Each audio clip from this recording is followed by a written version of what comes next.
hecho fue construido alrededor del año 1000.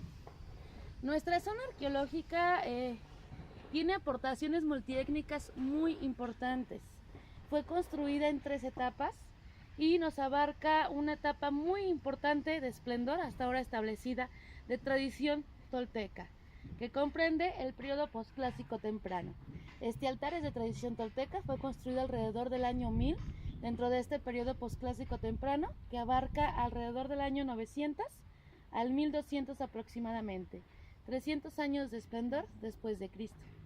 ¿Ok? Este altar cuenta con un acceso al oriente. Si ustedes observan, el eje principal, y lo van a notar al visitar la zona, de alineamiento de nuestra zona es de oriente a poniente, de este a oeste, con el movimiento del sol.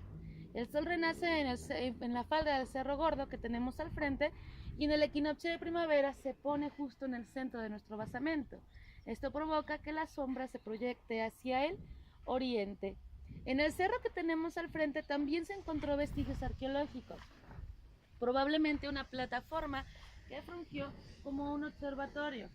Es una lástima que el urbanismo haya afectado de tal grado que no se logre pues resguardar precisamente estos vestigios. Como pudieron notar, al llegar a nuestra zona ya está rodeado completamente por urbanización. ¿Ok? Entonces, por esta razón, hasta la fecha es difícil determinar el alcance que tenía nuestra zona. ¿Okay? ¿Okay? Se sabía en ese momento cuando empezaron a construir. Pues lo que pasa es que estaba totalmente cubierto con vegetación nuestro basamento. Se desconocía que había vestigios. Había indicios, por supuesto que sí, ya había habido por ahí registros